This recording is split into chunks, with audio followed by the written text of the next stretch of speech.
Hello and welcome to India's global lens. This is JP Shukla और हम आज बात करेंगे वीकली करंट अफेयर्स की 2025 में जो दुनिया भर में घटनाएं घटी हैं भारत के पर्सपेक्टिव से उन सारी चीज़ों के बारे में हम बात करेंगे। सबसे पहले हम बात करेंगे कि रिसेंटली चाइना में जो एक नया वायरस फैला है उससे दुनिया भर को क्या इम्पैक्ट हो सकता है और उस वायरस ने कैसे तबाही मचा के रख दी है चाइना के कुछ प्रोविंसेस में। साथ ही साथ प्रवासी भारतीय दिवस मोदी जी ने रिसेंटली पार्ट लेना स्टार्ट कर दिया है, मतलब कि एक ऐसे इवेंट में वो पार्ट करेंगे जहाँ पे प्रवासी भारतीयों को एक तरह से सेलिब्रेट किया जाएगा, उनको अवार्ड दिया जाएगा। इसके अतिरिक्त हम लोग बात करेंगे कि भारत में 3 नई जो शिप्स इंडक्ट होने वाली है 15th ऑफ जैन को, उनके विषय में और कुछ और महत्वपूर्ण अंतर्राष्ट्रीय घटनाओं के विषय में हम बात करेंगे।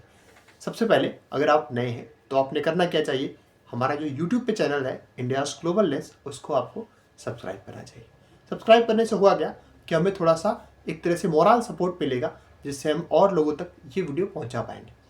साथ ही साथ अगर आप इंस्टाग्राम पे हमें फॉलो करना चाहते हैं तो इंडियाज़ ग्लोबल लेंस नाम से इंस्टाग्राम पेज भी है जहाँ पे आप हमें फॉलो कर सकते हैं। ट्विटर पे, इंस्टाग्राम पे, हर पेज पे आप हमें फॉलो कर सकते हैं ताकि हम इनकरेज होके और अच्छे कंटेंट आपके लिए लेके आ सकें। जो 2025 का साल है उसकी शुरुआत कुछ बहुत अच्छी नहीं हुई भारत के साथ, क्योंकि भारत के कुछ रिश्ते थोड़े से चाइना के साथ खराब होने स्टार्ट से हो गए हैं, क्योंकि चाइना ने रिसेंटली 2 नई काउंटीज़ का नाम अक्साई चिन इलाके में रख दिया है। इससे भारत ने काफ़ी हद तक प्रोटेस्ट जाहिर किया है कि जो डिस्प्यूटेड लैंड है एलएसी के आसपास की जो डिस्प्यूटेड टेरिटरी है अक्साई चिन की, वहाँ पे आप नई काउंटीज़ का नाम रखते हो जो कि यूनिलैटरल डिसीजन है एक डिस्प्यूटेड लैंड पे और एक गलत निर्णय है जिसके लिए भारत ने प्रोटेस्ट लॉन्च किया। तो ये भारत के लिए थोड़ा सा एक मीडियोकर रिलेशंस शो कर रहा है चाइना। जैसे शुरू में इसने काफ़ी प्रोएक्टिव रिलेशंस इम्प्रोवाइज करने के लिए एफर्ट डाले, बट अब वो थोड़े से बैकस्टैबिंग कर रहा है चाइना, जैसे कि उसकी पहले से भी आदत रही है अक्साई चिन के इलाकों को रीनेमिंग करने की। ठीक है, तो अगली जो महत्वपूर्ण न्यूज़ रही वो थी एक चाइनीज़ वायरस बहुत आजकल न्यूज़ में है। काफ़ी लोग इसको कह रहे हैं कि नया कोविड-19 है, आउटब्रेक है, बट सिंस उसके बहुत सारे डेटा अवेलेबल नहीं है तो हम बहुत सारे सवाल खड़ा नहीं कर सकते। तो इसका जो नाम है वो है HMPV वायरस। मतलब क्या कि ह्यूमन मेटा न्यूमो वायरस।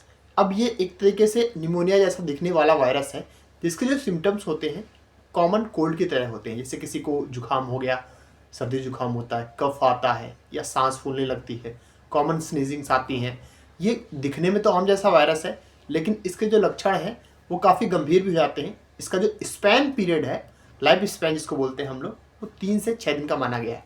इस बीच में जो एडोलसेंट्स हैं या फिर यंगर एडल्ट्स हैं, जिन बच्चों की उम्र 14 साल से कम है, साथ ही साथ जो छोटे बच्चे हैं और जो वृद्धजन है, इनको काफ़ी हद तक ये इम्पैक्ट कर रहा है। क्योंकि एक डेटा सामने आया, चाइना की जो एक तरह से मेडिकल काउंसिल है उन्होंने डेटा रिवील करा कि जो भी लोग इस वायरस से संक्रमित हुए हैं उनमें से जो जिनमें डेथ का रेशियो है या फिर जो फैटेलिटी रेट है उसमें यंगर एडल्ट्स का 14 ईयर्स के बिलो जो एडल्ट्स हैं या फिर जो बच्चे हैं उनका रेशियो काफ़ी है।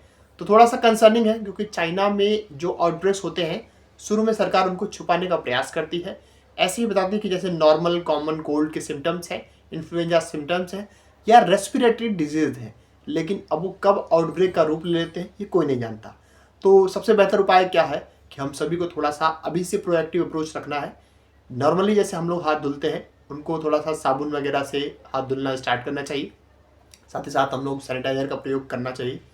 और जो भी रिमोट एरियाज़ हैं वहाँ के लोगों को तो चलो फिर भी एक तरह से सेफ्टी है, लेकिन जो रसी एरियाज़ हैं, पॉपुलेटेड सिटीज़ हैं, मेट्रोपॉलिटन सिटीज़ हैं, वहाँ के लोगों को काफ़ी हद तक मास्क का प्रयोग करना चाहिए, जिससे जो बाहर के लोग यहाँ पे आ रहे हैं जो एक कैरियर बन सकते हैं। क्योंकि वायरस जो होते हैं उनका कोई इलाज नहीं होता, उनकी कोई वैक्सीन जब तक बनी ना हो, इसकी तो अभी तक बनी नहीं, क्योंकि इसका जो फर्स्ट आउटब्रेक है 2001 में हुआ। अब ये देखो आप कि आज के 24 साल पहले इसका फर्स्ट आउटब्रेक डिटेक्ट कर गया, उसके बाद भी आज तक इसकी वैक्सीन नहीं बनी है। तो इट्स क्वाइट ऑफ डेंजरस, क्योंकि अब जैसे कभी कभी क्या होता है ना कि अगर हमारी इम्यूनिटी बहुत लो है तो नॉर्मल कोल्ड भी हमें 15-20 दिन तक रह जाती है। तो ऐसे केसेस में ये वायरस काफ़ी खतरनाक भी हो सकता है।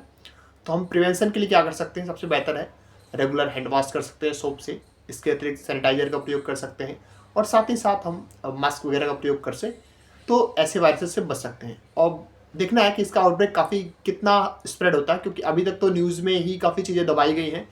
अब जब ये आउटब्रेक और देशों में फैलेगा तो ज़्यादा बेहतर हालात मालूम हो पाएंगे, क्योंकि न्यूज़ तो चाइना में बहुत सेंसरशिप पे आती है बाहर।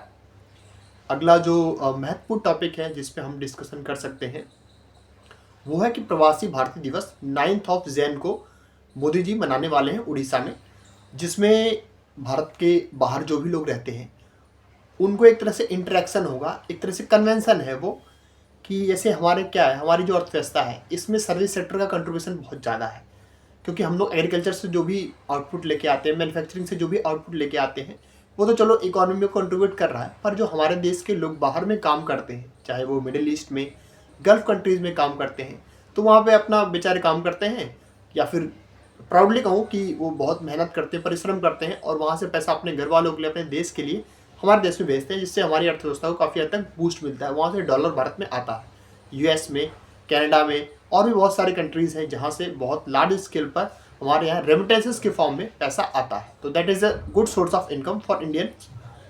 तो इस हिसाब से हम कह सकते हैं कि जो प्रवासी भारतीय दिवस का सम्मेलन है यह 9 जनवरी को मोदी जी आयोजित करेंगे, जिसमें त्रिनिदाद एंड टोबैगो के राष्ट्रपति भी पार्ट लेंगे, जो भारत की एक तरह से इंडियन डायस्पोरा है उसको एड्रेस करने का एक अच्छा तरीका है, क्योंकि they are contributing to our economy, so we should celebrate their efforts. और अगला जो काफ़ी ट्रेंडिंग टॉपिक था इस बीच वो था कि भारत और इजराइल के बीच में जो संबंध है उसमें सुधार के लिए एक नया कदम इजराइल ने भारत के लिए उठाया है, कि भारत में जो भी बहुत सारे, हम जानते हैं कि हमारी आबादी बहुत ज़्यादा है, हमारा सर्विस सेक्टर बहुत लार्ज स्केल पे कंट्रीब्यूट करता है, तो इंडियन लेबरर्स को वो अपने यहाँ लेके जा रहे हैं, कंस्ट्रक्शन वर्कर्स को टू बी प्रिसाइज।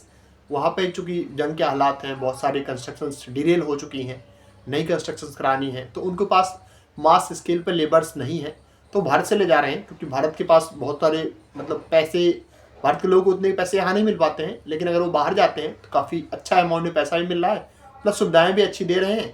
और जिसको फैसिलिटेट करा रहा है NSDC, national skills development council of India, NSDC ने फैसिलिटेट कराया है इंडियन लेबरर्स को टू इजराइल, जो काफ़ी हद तक स्किल्ड लेबर्स हैं और साथ ही साथ उनको अच्छे पेज मिल रहे हैं। तो भारत की इकोनॉमी के लिए विन विन सिचुएशन है, क्योंकि हमारे इजराइल से संबंध भी अच्छे हो रहे हैं और हमारे लोगों को रोजगार भी मिल रहा है। ये भी काफ़ी ट्रेंडिंग टॉपिक था फर्स्ट वीक ऑफ जनवरी 2025 में। अब अगला जो इम्पोर्टेंट मुद्दा है कि 3 नई जो वॉरशिप्स हैं, या टू बी प्रिसाइज 2 वॉरशिप्स हैं और एक सबमरीन है, इनको इंडियन नेवी हाल ही में इंडक्ट करने वाली 15 जनवरी की, इसकी न्यूज़ और डिटेल में सामने आएगी, जो भारत की नेवी के लिए काफ़ी अच्छी है। बताया जा रहा है कि इसमें से एक फ्रिगेट, एक डिस्ट्रॉयर और एक सबमरीन है। अब ये सारी चीज़ें हमारे देश की नेवी को मजबूत करेंगी, और साथ ही साथ जो हमारा इंडो पैसिफिक में इस टाइम पे स्टांस है पेट्रोलिंग को लेके, साइबर सिक्योरिटी या और जो मरीन सिक्योरिटी, इन सारी चीज़ों में जो हमारी नेवी का इंपॉर्टेंस है वो काफ़ी बढ़ेगा। तो आगे देखते हैं डिटेल्स कैसे आएंगी। तो ये कुल मिला जुला के वीकली करंट अफेयर्स का बज़ था, जिसमें जियो पॉलिटिक्स में, इंटरनेशनल रिलेशंस में क्या घटनाएं घटी हैं पिछले एक सप्ताह में, या फिर जो 1 से 5 जनवरी के बीच में, चूँकि आज संडे है तो मोस्ट ऑफ द वीक ख़त्म हो चुका है। नए वीक में हम आपके लिए नए करंट अफेयर्स लेके आएंगे। तो अगर आपको हमारे कंटेंट बेहतर लगते हो और वीकली करंट अफेयर्स की सीरीज मोस्टली कंटिन्यूस रहेगी, तो आपको वीकली मैं एक कैप्सूल देता रहूँगा जो आपकी पढ़ाई के लिए, अगर आप यूपीएससी के एस्पिरेंट है, स्टेट गवर्नमेंट की तैयारी करते हैं, तो वो आपके लिए भी फायदेमंद हो सकता है। तो कुल मिला के मैं आपसे ये कहूँगा, कंटेंट अच्छा लगा है फटाफट वीडियो को लाइक कर दो, अपने 2 भी दोस्त से आप पढ़ाई करते हैं उनसे वीडियो शेयर कर दो। So thank you.